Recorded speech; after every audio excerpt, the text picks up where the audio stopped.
Good morning friends. तो आज हम हमारी जो सीरीज चल रही थी हम होंगे कामयाब सीरीज, इसका सबसे इंपॉर्टेंट लेक्चर आने वाला है जिसके बारे में कोई बात नहीं करता है। लेकिन हम आज इस टॉपिक के बारे में पूरा डिटेल डिस्कशन करेंगे। ये टॉपिक मैं चाहता था कि इस सीरीज के सबसे स्टार्टिंग में ही आ जाए कि बच्चों के ऊपर कितना मानसिक तनाव है और वो इस पूरी जर्नी के थ्रू जाते हैं तो कहाँ भटक जाते हैं और किस तरीके से वो डिप्रेशन में आते हैं, अपने आप को स्ट्रेस में ले आते हैं और उस स्ट्रेस से बाहर नहीं निकल पाते हैं। तो लेकिन फिर मैं इस पे सोच रहा था कि रैंडम जो डायरेक्शन देने की बजाय मैं इसमें है ना जो एकदम इसका जो भी साइकोलॉजिकल एनालिसिस है या जो साइंटिफिक एस्पेक्ट है उनके ऊपर ही जाके बात करूं। तो मैंने जो अभी तक है ना काफी सारे लोगों से बात की, तो उसमें मेरे को जो जनरली प्रॉब्लम समझ में आई तो लोगों ने मुझे बताया कि ना सर हमें सब कुछ पता है कि क्या पढ़ना है, किस तरीके से पढ़ना है, ये सब कुछ पता है, लेकिन जब सिलेक्शन नहीं होता ना तो सर जो दिल टूट जाता है उसके बाद वापस तैयारी करने के लिए कैसे है, मोटिवेशन कहाँ से लेके आए। और जो आरएस का एग्जाम है 3-4 सालों तक पूरा होता है, मैं गारंटी के साथ बोलता हूँ कि हर स्टूडेंट है वो डिप्रेशन में आता है, हर स्टूडेंट, ये इतनी मैं गारंटी के साथ कह सकता हूँ।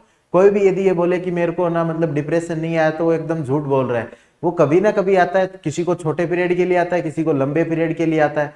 तो ना मतलब जो डिप्रेशन एक बहुत ही मतलब बड़ी समस्या है जो आज के कंपटीशन के टाइम पे ना लोग तैयारी कर रहे हैं। ये डिप्रेशन आता क्यों है? तो डिप्रेशन एक तो इसलिए आता है क्योंकि ना इतना लार्ज कंपटीशन हो चुका है। यदि हम थोड़ी सी भी गलती करते हैं और उसके बाद हमें लगता है कि हमारे जो कंपटीशन वाले हैं वो आगे निकल गए, उसकी वजह से डिप्रेशन आता है। एग्जाम नहीं हो पाते, उस एग्जाम में करप्शन की न्यूज आ जाती है, लीकेज की आ जाती है, इस वजह से देखो डिप्रेशन आना ना बहुत बड़ी बात है। और उस डिप्रेशन आने की वजह से हमारी एफिशिएंसी बहुत कम हो जाती है और हम जो मतलब हमारा जो ह्यूमन रिसोर्स है ना हम उसका यूटिलाइज नहीं कर पाते। तो हमारा जो एक है ना इस देश की सबसे बड़ी जो ताकत थी ना डेमोग्राफिक डिविडेंड, वो डेमोग्राफिक डिजास्टर में बदलने जा रही है। और उसका एक सबसे इंपॉर्टेंट जो कारण मैं समझता हूँ ना वो डिप्रेशन। और इस पे बात कोई भी नहीं करता है, कोई भी स्टूडेंट कोई भी टॉपर आके ना ये नहीं बताता है कि हाँ यार वो डिप्रेशन मेरे में भी आया था और उस डिप्रेशन के क्या कारण हो सकते हैं, उस स्ट्रेस से हम कैसे निकल सकते हैं। तो मैं इसमें जो एक मेरे बड़े भाई हैं चरण सिंह जी, उन्होंने मुझे सबसे पहले ये पूछा था कि ना ये स्ट्रेस आए ना तो उससे स्टूडेंट कैसे बाहर निकल के आए। उसके बाद मैंने इस चीज पे सोचा कि हाँ ये एक इंपॉर्टेंट एस्पेक्ट है, इसके ऊपर भी बात करनी चाहिए। क्योंकि आप एक अच्छी किताब पढ़ो चाहे बुरी किताब पढ़ो, एक बुरी किताब पढ़ने से आपके ना पूरे जो नंबर आएंगे, जैसे हिस्ट्री की मानो एक आपने खराब किताब पढ़ ली, एक अच्छी किताब पढ़ ली, तो ज्यादा से ज्यादा 10-12 नंबर का डिफरेंस आएगा। लेकिन यदि आपने इस स्ट्रेस को मैनेज नहीं किया और इस डिप्रेशन को मैनेज नहीं किया ना, ये तो आपकी पूरी लाइफ खराब कर सकता है। तो ये टॉपिक है वो मेरा एकदम सबसे क्लोज टॉपिक है जिसके ऊपर मैं बात करना चाहता था। और ये केवल आरएस के स्टूडेंट्स के लिए नहीं है, आईएएस के स्टूडेंट्स के लिए नहीं है, ये नीट आईआईटी जो भी बच्चे इसकी तैयारी कर रहे हैं ना उन सबको डेडिकेट करते हुए मैं ये टॉपिक बनाना चाहता हूं। मैं आज स्ट्रेस और जो डिप्रेशन आता है उनके ऊपर मैं बात करना चाहता हूं कि किस तरीके से जो स्टूडेंट है वो मतलब कि ना डाइवर्ट हो जाता है, किस तरीके से जो स्टूडेंट के अंदर की व्यथा है ना उसको हम नहीं समझ पाते। और इस वीडियो को मैं चाहता हूं कि आप ना अपने पेरेंट्स के साथ भी शेयर करें ताकि उन्हें पता चले कि जो स्टूडेंट है ना वो कितने लोड से गुजर रहा है। उनको तो लगता है कि तैयारी तो करनी है। आपको मैं जनरल बात बताता हूँ कि जब मैं ऐसे तैयारी करता था और घर पे जाता कोई रिलेटिव और अब की बार तो थोड़ा और जोर लगा दे, अरे तो जोर लगा दे तो मतलब कि कोई एग्जाम है, ये उसकी एक प्रोसेस है, उसको फॉलो करना पड़ता है कि ना तेरा रिजल्ट नहीं आ रहा है यार, तू मतलब कि क्या कर रहा है, तू पढ़ रहा है या नहीं पढ़ रहा। तो मतलब जो रिलेटिव्स हैं, जो मतलब फैमिली के मेंबर्स होते हैं, कुछ लोग, कुछ सोसाइटी के मेंबर्स होते हैं, खासकर पड़ोसी, ये तो ताने मारने के लिए तैयार रहते हैं। लेकिन उन्हें ये नहीं पता कि वो ऑलरेडी जो स्टूडेंट है वो इतने तानों के बर्डन से ना मतलब कि बहुत ज्यादा वो दबाव में अपने आप को महसूस कर रहा है। और उसके ऊपर यदि आप हल्का सा भी छींटाकसी कर देते हो ना, और भाई साहब कलेक्टर साहब आ गए क्या, और आप तो आरएस बन के आ गए क्या, अब की बार तो तहसीलदार गाड़ी में आएंगे, तो इस तरीके के छोटे छोटे जो कमेंट्स होते हैं ना वो हमारे किस तरीके से साइकोलॉजिकल बर्डन बनाते हैं। इतना जो एग्जाम डिले हो जाता है उसकी वजह से किस तरीके से हमें दिक्कत आती है और किस तरीके से एक क्वेश्चन को डिलीट करवाने के लिए लोग है ना मतलब जो हमारी जो साथी हैं वो ना हाई कोर्ट में चले जाते हैं, जो भर्तियों को डिले करना चाहते हैं। इतना ज्यादा बर्डन है, इतना ज्यादा प्रेशर है। तो मैं चाहता हूं कि ये प्रेशर आप ना सब लोगों के साथ ना ये शेयर करें कि ये प्रेशर है हमारे ऊपर। इस प्रेशर को दूर करने के लिए ना पेरेंट्स कुछ करें, सोसाइटी कुछ करे, टीचिंग जो हमारे टीचर्स हैं वो कुछ करें, जो हमारी कोचिंग्स हैं वो कुछ करें। तो इस टॉपिक के ऊपर आज हम पूरी अच्छे से बात करेंगे क्योंकि ये टॉपिक बहुत ज्यादा जरूरी है और इसका आदमी की एफिशिएंसी के ऊपर है ना बहुत ज्यादा फर्क पड़ता है। मैंने मेरे जो स्टूडेंट, मेरे साथ के जो दोस्त थे जो मतलब कि मेरिट में आते थे और वो इस एग्जाम में इतना डिप्रेस हो चुके हैं कि वो लोग है ना चाहते हैं कि हमें एक छोटी से छोटी जॉब मिल जाए, हम चपड़ासी की भी नौकरी करने को तैयार हैं, हम मतलब कि एकदम क्लर्क की नौकरी करने को भी तैयार है।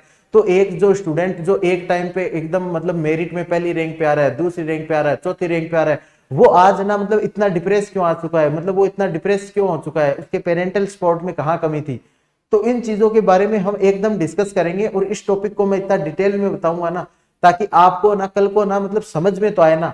अब मैं जनरली लोगों से बात करता हूँ कि ना मतलब कि कैसा लग रहा है भाई, बहुत डिप्रेशन में आ रहा हूं मैं बोल रहा हूँ कि क्या कारण है उस डिप्रेशन में आने का, तो उन्हें ये भी नहीं पता कि मैं डिप्रेशन में क्यों आ रहा हूँ, मेरे अंदर के जो संवेग है वो क्यों आ रहे हैं, उन्हें ये चीजों का नहीं पता। तो मैं इस पे थोड़ा सा साइंटिफिक एनालिसिस करना चाहूंगा, और आप लोगों को जो भी इसमें कोई दिक्कत है इसका पार्ट 2 और आएगा, कि जिसमें हम देखेंगे कि किस तरीके से हमारा ना जो स्ट्रेस मैनेजमेंट हम करें। आज हम इस पे डिस्कस करेंगे स्ट्रेस क्यों आ रहा है, और जो स्टूडेंट है वो किस किस प्रॉब्लम से गुजर रहा है उनके बारे में आज हम जनरली बात करेंगे। तो आपकी कोई भी ना साइकोलॉजिकल प्रॉब्लम हो कि मैं ये स्ट्रेस फेस कर रहा हूँ, मैं इमोशनल ब्रेकडाउन में हूं, मैं या कोई डिप्रेशन में हूं, तो उनको आप लिख सकते हो, हम उनको भी अगले लेक्चर में ना इंक्लूड करने की कोशिश करेंगे। और ये टॉपिक सबसे ज्यादा इंपॉर्टेंट है, मैं बता रहा हूँ कि आप हिस्ट्री ना भी पढ़ के जाओ ना तो उतना फर्क नहीं पड़ेगा जितना आपने अपना स्ट्रेस मैनेजमेंट नहीं किया ना, तो उसकी वजह से फर्क पड़ता है। जो बाहर के ताने होते हैं उससे हम दबाव में रहते हैं, जो पेपर के अंदर जब हमें लिख के आना पड़ता है ना,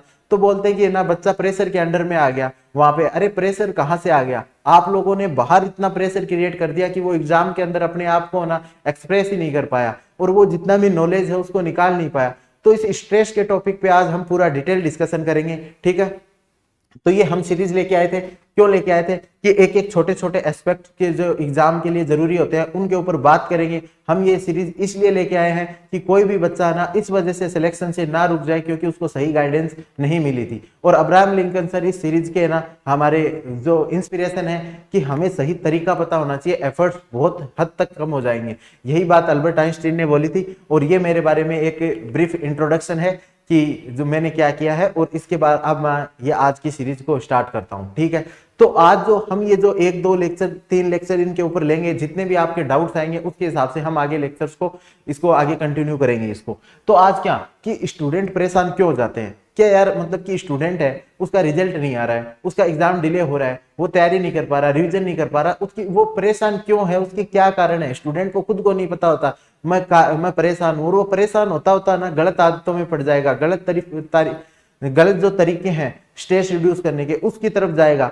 तो इसलिए सबसे पहले कि स्टूडेंट क्यों परेशान होते हैं हम उस पर बात करेंगे। तैयारी करना इतना आसान नहीं है जितना बाहर से लगता है, कि हमें पेरेंट्स बोलते हैं कि या जो सोसाइटी वाले बोलते हैं कि यार 2 साल हो गए तेरा रिजल्ट क्यों नहीं आ रहा, इतना तैयारी करना आज के टाइम पे क्यों आसान नहीं है, हम उसकी बात करेंगे, ठीक है। जो स्टूडेंट्स हैं वो क्या अपने आप को समझता है कि मैं कौन सी स्टेज से निकल रहा हूं। मैंने ये जनरली देखा है, दूसरे का रिजल्ट आया कि यार आपका इतना अच्छा रिजल्ट आ गया, मैं डिप्रेशन में फील कर रहा हूं, तो उनका ना मतलब डिप्रेशन क्यों आ रहा है, वो गिल्ट के कारण आ रहा है, वो किसी दूसरे के रिजल्ट के कारण नहीं आ रहा, वो गिल्ट आ रहा है कि मैंने पूरी प्रोसेस में कहाँ गलतियां की थी। तो क्या स्टूडेंट देख रहा है कि मेरे अंदर जो डिप्रेशन आ रहा है उसका कारण क्या है, क्या गिल्ट के कारण आ रहा है, या मैं डिस्टर्ब हो चुका हूं, या मेरी जो हैबिट्स हैं वो खराब हो चुकी हैं, या मेरे कौन सा साइकोलॉजिकल स्ट्रेस आ रहा है। तो स्टूडेंट अपने आप को समझता है क्या, हम उसके ऊपर भी बात करेंगे। फिर है ना अभिभावक क्यों नहीं समझते, मतलब हमारे पेरेंट्स हैं कितनी बार है ना हमें ऐसे पास में बिठा के पूछते हैं कि बेटा तू कैसा है, मतलब पढ़ाई को साइड में जाने दे, ये क्वेश्चन तो जनरली सब पूछते हैं। मतलब आप खुद से देखिए कि आपके मतलब कि जो पड़ोसी हैं या आपके दोस्त हैं या कोई भी है, तो उनमें से यदि 5% लोगों को निकाल दो, वो आपसे इसके अलावा कोई क्वेश्चन नहीं पूछते कि ना आपकी पढ़ाई कैसे चल रही है, एग्जाम कब होगा, तेरा पेपर खिसा को ही, तेरे के रिजल्ट आना रहा है, आपके अलावा कुछ ही कौन पूछी। ये कोई नहीं पूछता ना कि यार आपको मतलब कि किस तरीके का फील हो रहा है, इस तैयारी में कोई दिक्कत तो नहीं आ रही ना, आपके साथ कोई साइकोलॉजिकल दिक्कत तो नहीं है, कोई भी हो तो उसकी बात करते हैं। लेकिन ये तो स्टिग्मा है, कोई बच्चा बोल दे ना कि मैं पढ़ाई से ना परेशान हो गया, तो उसको बोलते हैं ठीक है रेडी लगा ले, या फिर उसको बोलते हैं कि ना मतलब कि तू तो कोई काम को हो ही को नहीं, मारो नाम डुबो दियो।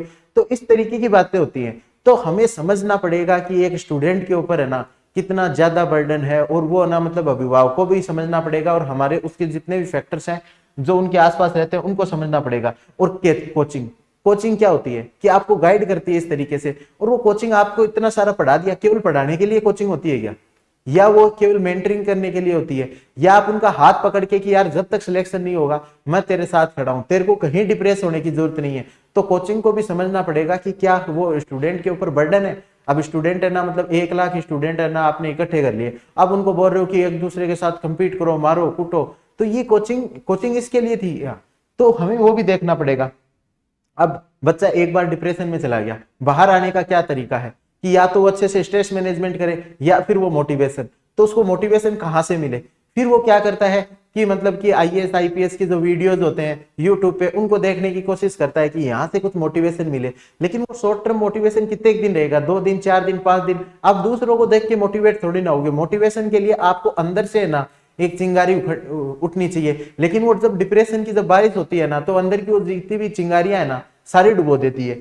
फिर मोटिवेशन जरूरी क्यों है? आप जैसे मतलब कि मैं हमेशा बोलता हूँ कि आप टॉपर्स के टॉक में जाइए, कहीं जाइए, ताकि आप ना शॉर्ट टर्म तो मोटिवेशन लें उनसे, उनसे तरीका तो सही सीखें। फिर हम देखेंगे कि स्ट्रेस मैनेजमेंट कैसे करें, क्यों मतलब स्ट्रेस मैनेजमेंट करना जरूरी है।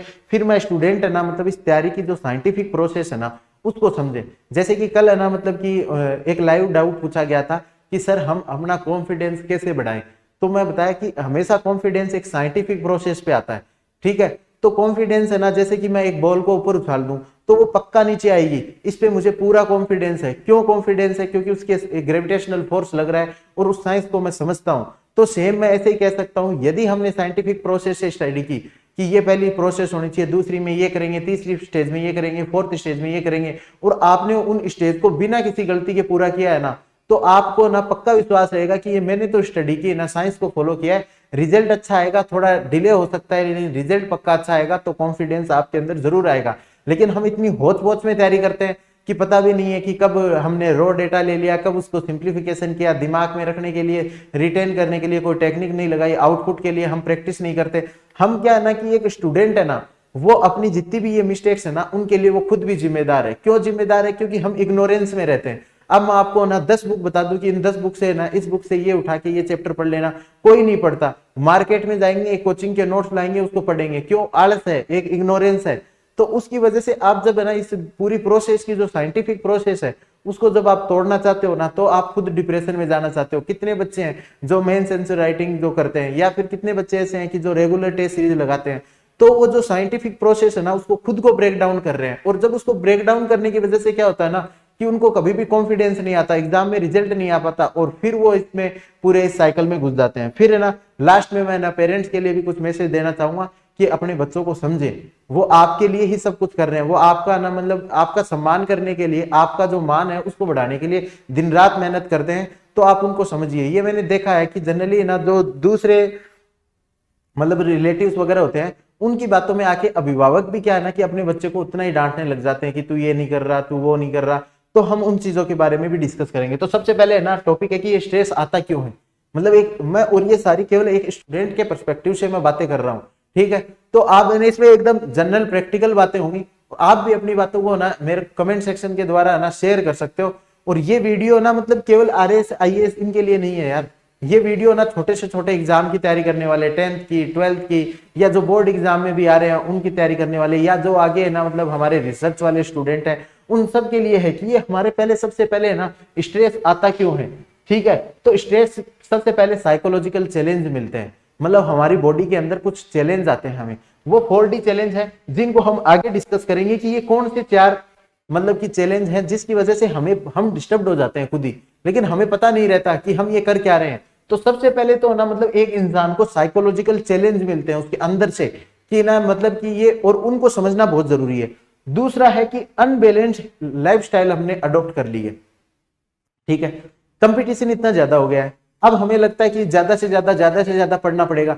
अब ज्यादा से ज्यादा क्यों पढ़ना पड़ेगा? जैसे कि हमने स्टार्टिंग में बात की थी, अल्बर्ट आइंस्टीन ने बोला था कि हम अपनी प्रोसेस के ऊपर ध्यान, मतलब जो स्किल्स हैं उनको शार्पन करें तो टाइम बहुत कम हद तक कम हो जाएगा। लेकिन इतना बड़ा तो सिलेबस है। अब जो एग्जाम जो जनरल नॉलेज के ऊपर बेस्ड एग्जाम होते हैं, जैसे आईएएस आरएस या फिर एसआई कोई भी एग्जाम, तो उनमें क्या होता है कि आप एक बुक तक ना लिमिट नहीं कर सकते, उनके बाहर का भी बहुत कुछ आ सकता है। तो हमें कुछ पता नहीं होता कितना बड़ा सिलेबस है। अब उसके लिए साइंटिफिक प्रोसेस को फॉलो करें तब तो हमें थोड़ा सा कॉन्फिडेंस दिखाएंगे। लेकिन हम बहुत होच पोच तरीके से तैयारी करते हैं। तब होच पोच तरीके से तैयारी करने की वजह से क्या करना पड़ता है कि हमें मैक्सिमम स्टडी आवर्स को पुट करना पड़ता है कि 10 घंटे में भी नहीं हो पा रहा। ऐसा थोड़ी ना हो सकता है कि यदि हम पूरा एकदम अच्छे से पढ़ें कि 10 घंटे में पढ़ाई ना हो। तो फिर हम उसको 12 घंटे 14 घंटे की तरफ ले जाते हैं। जब हम उसको ज्यादा करते हैं तो एक अनबैलेंस अपनी लाइफ स्टाइल हो जाती है। लाइफ स्टाइल जो हम हर दिन का जो जीने का तरीका है ना, उसको हम पूरा उसका बैलेंस खराब कर देते हैं। क्या कि पहला तो ईटिंग हैबिट एकदम खराब कर देंगे। अब रात पढ़ना है, पूरी रात को पढ़ना है, पूरी रात पढ़ रहे हैं तो रात को ना 11 बजे 12 बजे कॉफी पी रहे हैं, फिर उसके साथ कोई जंक फूड खा रहे हैं। इस तरीके से हम क्या करेंगे कि और ये ऐसा नहीं है कि किसी एक स्टूडेंट के साथ हो रहा है, जनरली ये 99% स्टूडेंट के साथ ऐसा ही होता है। इनमें से वो किसी ना किसी फैक्टर को अपनी जिंदगी में जरूर देखते होंगे। तो हम क्या कर लेते हैं, जो ईटिंग हैबिट आधा तो ना जो टिफिन वाले होते हैं वही काम कर देते हैं। इतना मतलब कि डेली आलू दे के ना मतलब कि आदमी को एकदम फ्रस्ट्रेट कर देते हैं। फिर वो बाहर खाना खाने जाता है तो जंक फूड खाता है, उसकी वजह से भी नुकसान होता है। फिर जो ईटिंग हैबिट में जंक फूड खाना एक अलग बात है, हमने जो टाइमिंग है ना उसको ही डिस्टर्ब कर दिया। टाइमिंग क्या होती है, उठते ही है ना मतलब आप ना नाश्ता करो, फिर ना मतलब लंच करो, फिर डिनर करो। लेकिन क्या हम उस चीज के ऊपर ध्यान दे रहे हैं? नहीं। हम 10 बजे उठते हैं, फिर कुछ भी खा लिया, फिर दिन में कुछ खा लिया, रात को 2 बजे तक पढ़ रहे हैं तो 2 बजे कुछ स्विगी से ऑर्डर करके खा लिया। तो इस तरीके से हमारी जो ईटिंग हैबिट्स है ना वो डिस्टर्ब हो जाती हैं। तो उसकी वजह से जो बायोलॉजिकल इंपैक्ट्स आते हैं ना बॉडी के अंदर, वो भी एक कारण है कि आपका ना स्ट्रेस बढ़ेगा। फिर अब जब आपको इतना पढ़ना है, जब आपको हर होच पोच तरीके से तैयारी कर रहे हो, तो आप क्या करते हो, होच पोच तरीके से तैयारी की, दिमाग के अंदर वो सब चीजें रिटेन नहीं हो पाती। जब वो चीजें रिटेन नहीं हो पाती, हम स्टडी आवर्स को ज्यादा करना चाहते हैं, तो हमारा जो कि ये फिजिकल एक्सरसाइज है, फिजिकल एक्टिविटीज करने के लिए जो टाइम था ना वो हम कम करेंगे। स्वाभाविक है, कोई भी ना मतलब कि स्टूडेंट को जब लगता है कि यार मेरी जिंदगी का ऑप्शन मतलब कि जिंदगी का जो कैरियर बनाना है मुझे अभी बनाना है, उसके लिए मैं क्या करूं, तो वो क्या करता है कि ना मतलब कि जो उसके फिजिकल एक्टिविटी वाले जो टाइम है उसको काट के पढ़ाई में देना चाहेगा कि यार इतना ज्यादा कंपटीशन है, मैं थोड़ा सा और कर लेता हूं। और उसकी वजह से वो स्ट्रेस के अंदर आ जाता है। वो सोचता है कि मैं आधे घंटे ना मतलब कि थोड़ा योगा कर लेता या फिर वॉक कर लेता, उसको बचाने के चक्कर में ना मतलब वो आधे घंटे पढ़ता है, लेकिन उसकी वजह से उसको जो डिप्रेशन आता है ना उसका नुकसान उसको ज्यादा होता है। तो समझ रहे हो कि आप ना एक थोड़ा सा अपना आधी घंटा बचाने के चक्कर में ना अपने ना बहुत सारे दिन है ना मतलब खराब करोगे अंडर स्ट्रेस, और आपकी जो एफिशिएंसी है ना उसको रिड्यूस कर लोगे। ठीक है।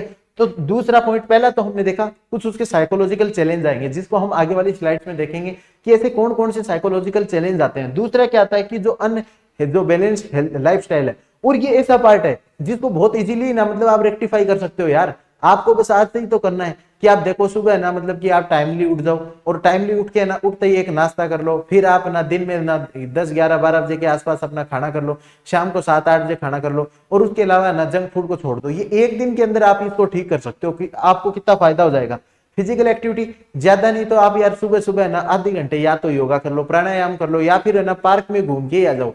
पार्क में घूम के आओ ना, चलो उसमें भी ना साथ में अपने फ्रेंड को ले जाना, कुछ डिस्कशन करते रहना, उससे कुछ स्ट्रेटेजी के ऊपर बात कर लेना, रणनीति कैसे बनाए आगे आने वाले टाइम पे उस पर बात कर लेना। लेकिन थोड़ा सा इन चीजों को इंक्लूड करने से आपके काफी ज्यादा ना मतलब कि जो एफिशिएंसी और प्रोडक्टिविटी है ना उसमें फर्क आएगा।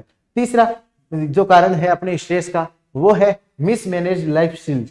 लाइफ की जो स्किल्स है ना वो हमने नहीं सीखी। क्या, एक तो ना मतलब हर चीज को एकदम ना सीरियसली लेंगे, सीरियसली एकदम, जैसे कि आपको बोल दिया कि ना मैंने पढ़ना है, तो फिर है ना मतलब कि अरे यार पढ़ना है आराम से पढ़ो। पढ़ने का मतलब क्या है कि आपके सामने एक नॉलेज रखा हुआ है किसी बुक फॉर्म में, वीडियो फॉर्म में या किसी में भी, उसको आपको अंदर एब्जॉर्व करना है। उसके लिए एकदम सीरियस होने की क्या बात है। अब जनरली आप देखना कि मतलब एकदम सीरियस होकर बैठे रहेंगे कि हम पढ़ रहे हैं। अब लाइब्रेरी में ना मतलब आपकी खुद की जनरल प्रेजुडिस देखो, लाइब्रेरी में एक आदमी है वो बैठा बैठा हंस रहा है अपना, और हंस हंस के पढ़ रहा है, तो आपको लगेगा कि यार ये तो पढ़ नहीं रहा, टाइम पास करने आया है यहाँ पे। और वही दूसरा स्टूडेंट एकदम मतलब कि किताबों में आंखें गाड़ के एकदम सीरियस होके पढ़ रहा है ना, तो हमें लगा पता नहीं ये तो मतलब कि क्या ही करने वाला है। लेकिन ये गलत तरीका है। आप अपने दिमाग को इतना ना मतलब कि क्यों मतलब तो उसके ऊपर फोर्स डाल रहे हो। आपको मैं एक बात बताता हूँ कि जैसे हाथ के अंदर मिट्टी है, यदि आपको उसको ना मैक्सिमम टाइम तक रखना है ना, तो आप अपने हाथ को एकदम सॉफ्ट तरीके से पकड़े रखिए। जैसे ही आप उसको ना एकदम मजबूत से मतलब ज्यादा फोर्स से पकड़ने की कोशिश करोगे तो मिट्टी ना जल्दी निकलना स्टार्ट हो जाएंगी। इसलिए यही है कि आप लाइफ को इतना ज्यादा सीरियसली मत लीजिए। कंपटीशन के लिए आए हो जरूर है, हमें एकदम साइंटिफिक तरीके से तैयारी करनी है, डिसिप्लिन रखना है। डिसिप्लिन रखने में और जिंदगी के लिए सीरियस होने में दोनों में डिफरेंस होता है। तो ये सीरियसनेस, फालतू की सीरियसनेस नहीं रखनी है हमें। और फिर है ना लाफ, हंसते तो हम है ही नहीं, क्योंकि हमें तो आरएएस की तैयारी करनी है, आईएएस की तैयारी करनी है। लोगों को ऐसे लग रहा है कि हंस रहा है तो मौज कर रहा है तो वो तैयारी नहीं कर सकता। तो थोड़ा सा ना मतलब हंसने पे ध्यान दीजिए, कोई इंटरटेनमेंट के लिए अपना टाइम निकालिए, कि थोड़ा ना मतलब कॉमेडी वीडियो देख लिए, कुछ ना मूवीज देख ली, कुछ देख ली। तो मूवीज देखने से ऐसा नहीं है कि भाई आपका मतलब कि वो पूरा खराब जाएगा, लेकिन मूवीज का ऐसा नहीं हो कि हैबिट हो गई और मूवी देखने के लिए आप सिनेमा हॉल्स में जा रहे हो, वहां पे अपनी टाइम जो खराब कर रहे हो, और वहां पे फिर दिक्कत है। जैसे मूवी देख के आओ तो कोई ऐसी कॉमेडी मूवी देखो जिसने ना मतलब आपका दिमाग है ना ठीक हो जाए, आप थोड़ा सा हंस खुद लो, तो ये चीज तो अच्छी है आपके लिए। लेकिन है ना बॉलीवुड है आजकल एकदम कचरा डाल रहा है दिमाग के अंदर, एकदम कचरा डाल रहा है।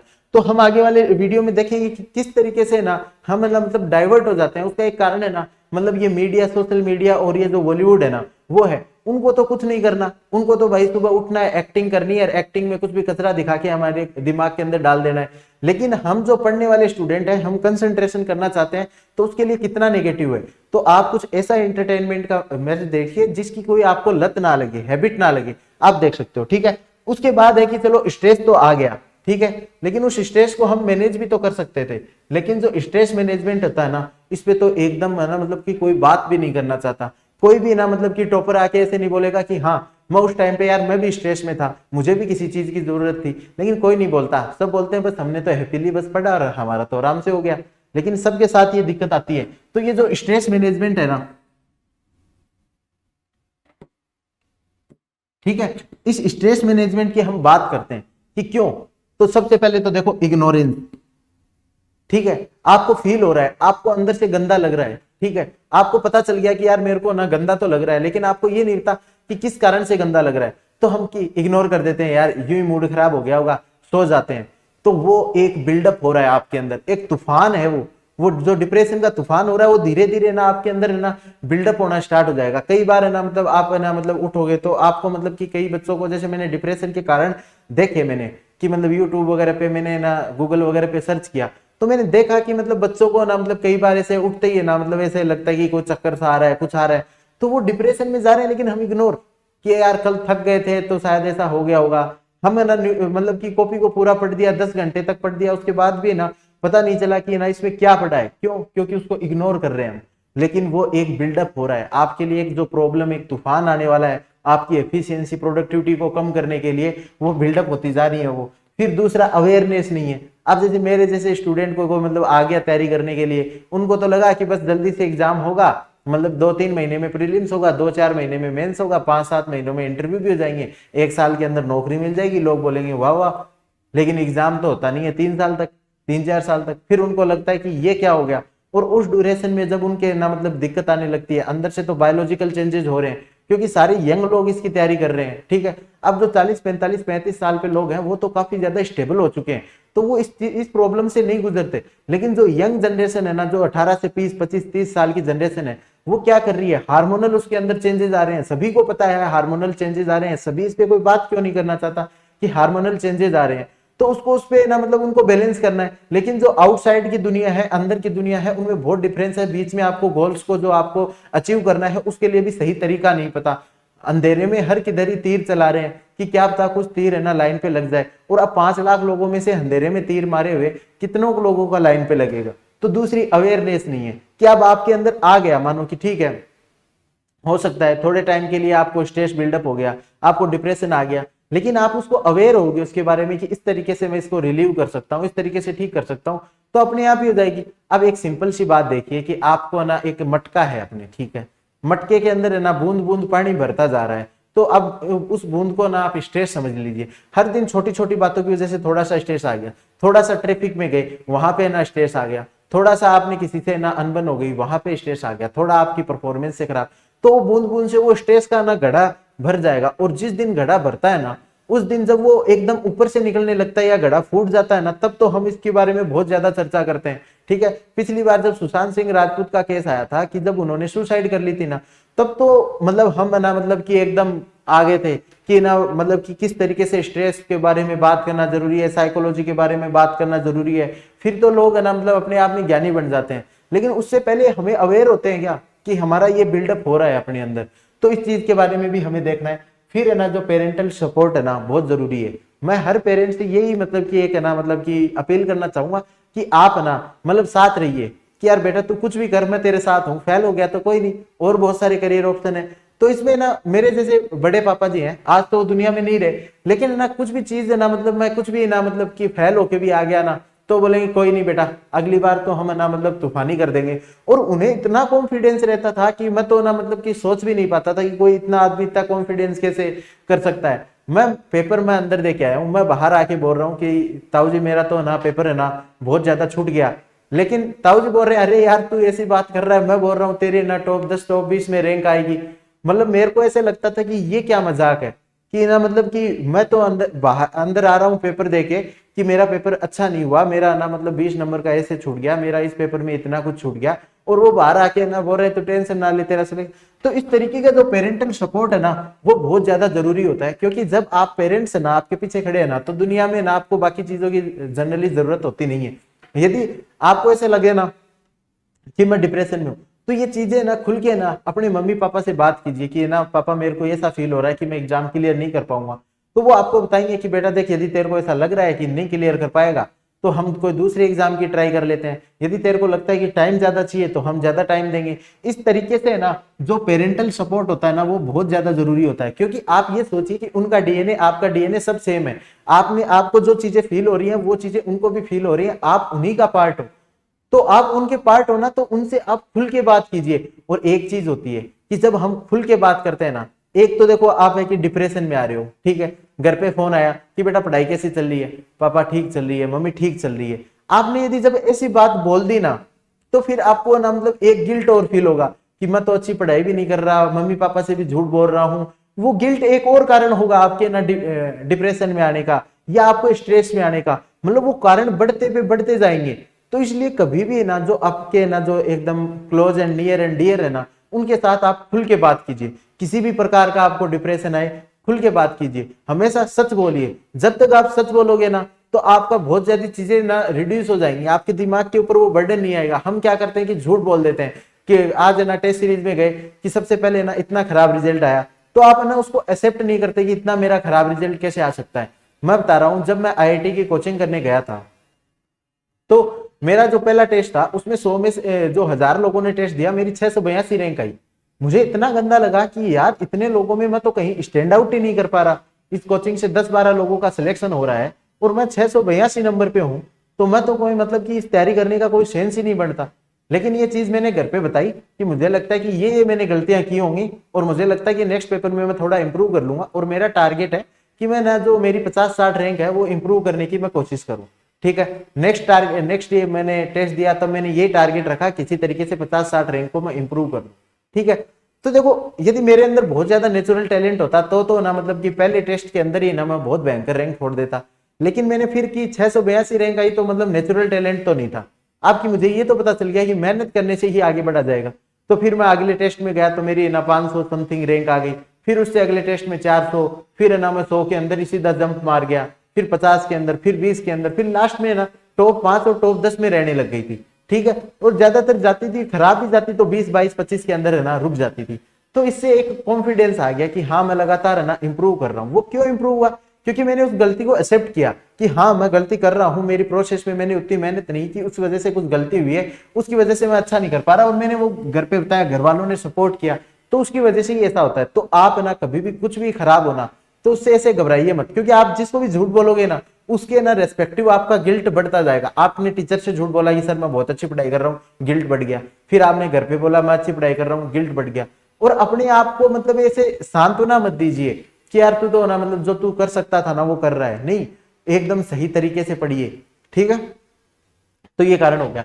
तीसरा ये सोशल सपोर्ट, कि आपके जो रिलेटिव्स है ना वो आप पे ना सोशल स्टिग्मा लगाना चाहते हैं या सोशल सपोर्ट। आप घर पे आ जाओ कि ना मेरे तो ना मतलब कि दिमाग खराब हो रहा है, मैं तो पढ़ नहीं पा रहा, मैं कंसंट्रेट नहीं कर पा रहा, तो समाज वाले क्या करेंगे, अरे बावड़ियो आ गो, इको तो दिमाग खुर गो, मेंटल हो गई हो। तो इस तरीके की बातें करके क्या करते हैं कि वो सोशल सपोर्ट के नाम पे ना जो चीजें है ना वो बंद कर देते हैं। लेकिन कुछ सोसाइटीज काफी अच्छी होती हैं जिनके जो मतलब अपने जो मतलब लोग हैं जिनसे उनको उम्मीद होती है कि ये लोग अच्छे करेंगे, उनको वो इंसेंटिव्स देते हैं, उनको मोटिवेट करते हैं कि आप इस बार अच्छा करो, आपको हम सम्मानित करेंगे। इस तरीके की सोसाइटी होनी चाहिए। तो अपने एटलीस्ट सोसाइटी को हम चेंज नहीं कर सकते तो हमारे रिलेटिव्स है ना उनको हमें मतलब ये समझना चाहिए कि ये बच्चा जो तैयारी कर रहा है ना आज के टाइम पे, इतने कंपटीशन के टाइम पे ये बहुत अंडर प्रेशर है, तो आज हम सारे जो भी ये वीडियो देख रहे हैं, हम भी किसी ना किसी के रिलेटिव होंगे, किसी के मामा, किसी के चाचा, किसी के भाई, किसी के बड़े भाई, किसी के छोटे भाई, कुछ भी लग रहे होंगे ना। तो आज से हम किसी पे कमेंट नहीं करेंगे, हमें सोशल स्टिग्मा नहीं देना उसको, हमें सोशल सपोर्ट देना है। सब लोग आज से ये कर लो कि ना मेरा भी ये मतलब कि कोई छोटा भाई तैयारी करेगा, कल को मेरा बड़ा भाई तैयारी करेगा, या कोई भी ना मतलब कि मेरा ना मतलब मामा का लड़का कोई भी तैयारी कर रहा है ना, तो उसको मतलब ऐसे प्रेशर नहीं डालना है कि ये तू नहीं कर पा रहा, तू ये नहीं कर पा रहा। उसके साथ हम पॉजिटिव बातें करेंगे कि तू करेगा, तू अच्छा करेगा। और ये चीजें बहुत ज्यादा जरूरी होती है। मैंने जैसे मेरा एग्जाम्पल बताया था, मैं पेपर के देने के बाद में आ रहा हूँ कि मेरा इतना ज्यादा पेपर छूट गया। इसी साल 2018 मेंस की मैं बात कर रहा हूँ, जब मैं पेपर दे के आया, मैं बोल रहा हूँ मेरा पेपर छूट गया, और दूसरी तरफ है ना मतलब मेरे ताऊ जी बोल रहे हैं कि नहीं नहीं ये बहुत अच्छा हो गया, तू टेंशन ना ले, मेरे को पता है ना, मैंने ना मतलब मैं सबके चेहरे रीड कर रहा हूँ कि तेरा पेपर अच्छा गया है। तो वो कॉन्फिडेंस होता है। तो अगले पेपर में आप ना परफॉर्मेंस देने के लिए खुद को वापस से मतलब आपके अंदर री एनर्जी आ जाती है कि ठीक है, एक एफर्ट और अच्छे से दिया जाए, एक एफर्ट और अच्छा से दिया जाए। तो आपको ना एक सोशल सपोर्ट का पार्ट बनना है किसी के, ठीक है। आपको ये सीरीज में क्यों चला रहा हूं, ताकि लोगों के अंदर मतलब वो चीजों को समझे, और वो जब अचीव करें ना, तो कहीं ना कहीं ऐसे मानेंगे कि हाँ उस दिन गौरव भैया आए थे, उन्होंने मेरे को अच्छी चीज बताई और उससे मैं ये हो गया। और दूसरी तरफ मैं क्या कर सकता हूं, आपको एक रेजिस्टेंस कर सकता हूं कि तेरे तो सिलेक्शन नहीं होगा, यदि तू जिंदगी में कुछ भी कर लेना तो मेरा नाम बदल देना, तू ये कर लेना। ऐसे स्टेटमेंट क्यों देने हमें। मैंने काफी टीचर्स को ना मैंने ये देखा है कि वो स्टेटमेंट क्या देते हैं कि यदि तू जिंदगी में कुछ कर लेना तो मेरा नाम बदल देना आके। आपने भी ना मतलब जनरली ये चीजें सुनी होंगी, या ना मतलब तू टेंशन ना ले, तू क्यों पढ़ रहा है, तू तो मूंगफली का गड्ढा लगाएगा यहाँ। तो ये स्टेटमेंट है ना दे दे के आप है ना स्टूडेंट के अंदर है ना एक साइकोलॉजिकल है ना उसके ऊपर है ना जो बर्डन है उसको क्यों बढ़ाते जा रहे हो। तो आज से शपथ ले लो, यदि आप टीचर हो तो हर स्टूडेंट के लिए ना हम क्या करेंगे, एक मोटिवेशन का काम करेंगे, उसको पॉजिटिव एनर्जी देंगे, ठीक है। यदि आप किसी के भाई रिलेटिव हो ना, तो उनको ये करेंगे, भाई तू करेगा इस बार, यार मैं बोल रहा हूं ना तू करेगा, ठीक है। तो ये चीजें ना बहुत ज्यादा जरूरी होती हैं, ठीक है। और वो एक आपका एक छोटा सा वर्ड है ना, किस तरीके को आप किस तरीके से आपको इतना मोटिवेट कर देगा ना, वो आपको भी नहीं पता होता कि उस पर कितना इंपैक्ट पड़ने वाला है। मैं एक सिमिलर एग्जांपल बताना चाहता हूँ। मेरे को ऐसे कभी मेरे सीनियर है रामनिवास जी, मैं उनको कॉल कर किया एक दिन, और उन्होंने बोला कि यार मतलब कि मेरे को पूरा यकीन है, मेरा को एकदम गट फीलिंग है कि तू अच्छा कर लेगा चैंपियन। तो बस उन्होंने एक बात बोली, लेकिन उसका कितना लंबा ना मतलब इंपैक्ट आएगा, वो मैं कितने दिन तक मैं मोटिवेट रहूंगा कि सर ने ऐसी बात बोल दी तो मैं तो कुछ कर सकता हूँ, तभी तो ऐसी बात बोली होगी। और ये बहुत ज्यादा जरूरी होता है। तो हमें जो भी है ना, जितनी भी रिस्पेक्ट है, और जो भी मेरे दूसरे भाई बहन है और जो टॉपर्स हैं, उनको भी मैं यही बोलना चाहूंगा कि हमें हर स्टूडेंट के अंदर एक पॉजिटिव एनर्जी निकालनी है। तो अब देखो 5 लाख लोग पेपर दे रहे हैं, उसमें से सेलेक्ट तो देखो 1000 लोग होंगे, 800-900 लोग होंगे, ठीक है। लेकिन ये सेलेक्ट होने का मतलब ये नहीं है कि वो सक्सेसफुल हो गए। सेलेक्ट होने का मतलब है कि जो प्रशासन नाम की एक जॉब है, प्रशासन को संभालने की जो एप्टीट्यूड और एटीट्यूड की जरूरत थी, वो उन लोगों के अंदर था, ठीक है। वो उन लोगों के अंदर था, इसलिए इन्होंने इस जॉब के लिए सेलेक्ट कर लिया। हाँ, हो सकता है कि हमारे अंदर कोई दूसरी प्रकार की स्किल्स हो, हमें उन जॉब के लिए सेलेक्ट करें, लेकिन कम से कम हम हमारी पूरी जो अंदर की एबिलिटी है, हमें एक्सप्रेशन करने की जो पावर है ना, मतलब हम अपने आप को पूरा तो एक्सप्रेस तो करें ना, उसके बाद तो जो जज कर लो यार हमें कि हम प्रशासन के लायक हैं, टीचर के लायक हैं, या पुलिस के लायक हैं, किसी के लायक भी जज करो, लेकिन हम कम से कम एक्सप्रेस तो करें। तो आज हम सबको यही करना है कि हम किसी के सोशल सपोर्ट का पार्ट बने, किसी को कोई रेजिस्टेंस नहीं दे, किसी को ये नहीं बताएं कि एग्जाम तो बहुत टफ है, ये तो क्लियर नहीं हो पाएगा। जनरली ये ना मतलब कि आपको देखने को मिलता है कि जब भी आप ना मतलब जाओगे घर पे कि आरएस वाले में तो बहुत टाइम लगता है बेटा, तूने तो गलत डिसीजन ले लिया, तेरे को ऐसा नहीं लगता कि ना मतलब उस एग्जाम की तैयारी कर लेता, तू तो एसएससी सीजीएल की कर लेता, तेरे तो मैथ भी थी, इंग्लिश भी थी, इंग्लिश मीडियम का था, तेरे लिए तो बहुत इजी हो जाता। मतलब वो आपकी ड्रीम को अंडरस्टैंड नहीं कर रहे कि मुझे ये बनना है, मुझे इस एरिया में काम करना है, मेरा ये। तो हमें ये चीज करनी है कि किसी का ना, हम यदि सोशल रेजिस्टेंस किसी का भी ना बने, यदि बन सके तो किसी का सोशल सपोर्ट ही बने, ठीक है। तो ये हमने सबसे पहले ना डिस्कस किया है कि किस तरीके से हमें जो स्ट्रेस है उसके ऊपर देखो कि साइकोलॉजिकल कुछ चैलेंज फेस करने को मिलते हैं, हमें अनबैलेंस्ड लाइफस्टाइल हो जाती है, मिस मैनेजमेंट हो जाता है लाइफ स्किल का, और जो हम ये जो स्ट्रेस मैनेजमेंट है उसमें भी सक्सेसफुल नहीं हो पाते, ठीक है। जो लाइफस्टाइल वाली जो चीजें हैं उनको हम बहुत जल्दी ठीक कर सकते हैं। आज ना साइकोलॉजिकल चैलेंज को ना हम इस चैलेंज को एकदम डीपली अंडरस्टैंड करेंगे कि ये चैलेंज क्या आता है, कहाँ कहाँ से आते हैं, लेकिन ये चीजें तो देखो बहुत ईजी है, लाइफस्टाइल को हम आज ही चेंज कर सकते हैं, ठीक है। और जो लाइफ स्किल्स हैं उनको यदि प्रैक्टिस करेंगे 10-15-20 दिनों बाद आदत हो जाएगी हमें हंसने की, लाइफ को सीरियस नहीं लेने की। और जो स्ट्रेस मैनेजमेंट है कि जो ये सोशल सपोर्ट है वो तो देखो सोसाइटी को ही देना पड़ेगा। हम आज है ना मतलब कि एक जो बोलते थे ना गांधी जी कि जो चीज हम सोसाइटी में देखना चाहते हैं ना वो हम खुद से स्टार्ट करें। तो आज है हम किसी के सोशल सपोर्ट में नहीं है ना तो वो कल को पॉजिटिव रिजल्ट आएगा तो वो भी किसी का सोशल सपोर्ट बनेगा। तो आपको किसी का सोशल सपोर्ट बनना है, पेरेंटल सपोर्ट बहुत जरूरी है। आपके जो भी है ना मतलब बच्चे या कुछ भी हैं, आप यदि पेरेंट्स हो तो आपके बच्चे हैं उनके लिए आप ये बस सोचिए कि यार आपका एक दो वही तो बच्चा है, आपको सब कुछ उसी के लिए करना है, तो उस पर क्यों स्ट्रेस इंक्रीज करना है, ठीक है। और इग्नोरेंस अब ना बिल्कुल नहीं रहनी है। अब है ना किसी भी चीज के लिए हम ना इग्नोरेंस नहीं रखेंगे और अवेयरनेस रखेंगे किस तरीके से हमारे जीवन में ना कुछ भी हो रहा है ना तो उसको ध्यान में रखते हैं। जैसे कि आप मानिए आपका घर है, उस घर के अंदर है ना मानिए कि एक आंधी चली और उसमें 2 पॉलीथीन है ना उड़ के आ गई अपने घर के अंदर, तो हम क्या करते हैं जल्दी से उनको ना बाहर निकाल के आ जाते हैं, घर की सफाई कर लेते हैं। ऐसा हम करते हैं कि 2 ही पॉलीथीन आई है अभी तो और आने दो, फिर है ना मतलब कि कुछ मिट्टी आ गई, फिर कचरा आ गया, फिर एक दिन जब वो पूरा घर कचरा जैसा हो जाएगा फिर हम कचरे मतलब एकदम घर को थोड़ी ना साफ करते हैं। हम जैसी कोई चीज आती है उसको ना उसी टाइम पे ठीक कर लेते हैं। वैसे यदि आपको स्ट्रेस और आपको कोई साइकोलॉजिकल प्रेशर की कोई भी चीज आई आपके दिमाग के अंदर तो आप उसको उसी टाइम पे सोल्व करो कि इसको खत्म करो, ठीक है। तो ये चीज हो गई। अब हम जो साइकोलॉजिकल चैलेंज एक स्टूडेंट फेस करता है ना उनके बारे में हम आगे बात करने वाले हैं, ठीक है। तो ये दूसरी स्लाइड के अंदर क्या है कि ना मतलब कि 4 मेजर है ना साइकोलॉजिकल चैलेंज आते हैं एक स्टूडेंट के सामने, जो भी तैयारी कर रहा है ना उसके सामने ये 4 साइकोलॉजिकल चैलेंज है ना जरूर आएंगे, चाहे वो कितना भी टॉपर से टॉपर हो चाहे कितना डफर से डफर हो, और इन चारों को कोई इग्नोर नहीं कर सकता। पहला तो है डिप्रेशन। आपको डिप्रेशन आता है, ठीक है, मतलब आपने ऐसा हो सकता है कि आप जल्दी से आए और आपकी ना जर्नी 5-6-10 महीनों के अंदर आप क्लियर करके निकल गए तो आपको डिप्रेशन ना आया हो, लेकिन फिर भी डिप्रेशन आता है, लेकिन हम उसको नाम किसका देते हैं, डर का।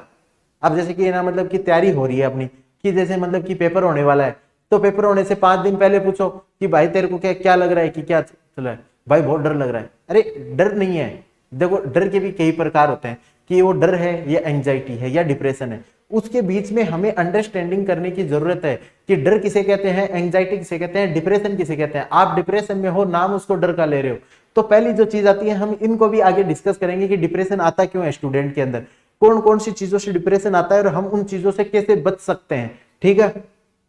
हो सकता है ये लेक्चर थोड़ा सा लंबा हो जाए क्योंकि इसके ऊपर मैं बहुत सारी रिसर्च करके आया हूँ, और मैं ना हर स्टूडेंट है ना मतलब जब भी वो कभी ऐसे लगे ना उसको कि यार मैं ना थोड़ा सा भी डिस्टर्ब हो रहा हूँ, इस वीडियो को वो जरूर देखें, रिबाउंड करके देखें कि ना ये सारी चीजें यदि आपकी साइकोलॉजिकल है ना वो वेल बीइंग आप हो गए ना तो आप इस एग्जाम में नहीं, जब भी आप एडमिनिस्ट्रेटर बनोगे तब भी अपने आप को ना शांत रख पाओगे। आपके नेचर के अंदर गुस्सा करना है तो भी अपने आप को शांत कर पाओगे। हमें लगता है कि ना कोई व्यक्ति है वो गुस्सा कर रहा है तो उसका गुस्सा करना आदत है, वो गुस्सा करना तो एक रिजल्ट है, उसके पीछे की जो चीजें है ना वो इन चारों चीजों की वजह से ही आ रहा है, ठीक है। दूसरी चीज होती है डिस्टर्बेंस, ठीक है।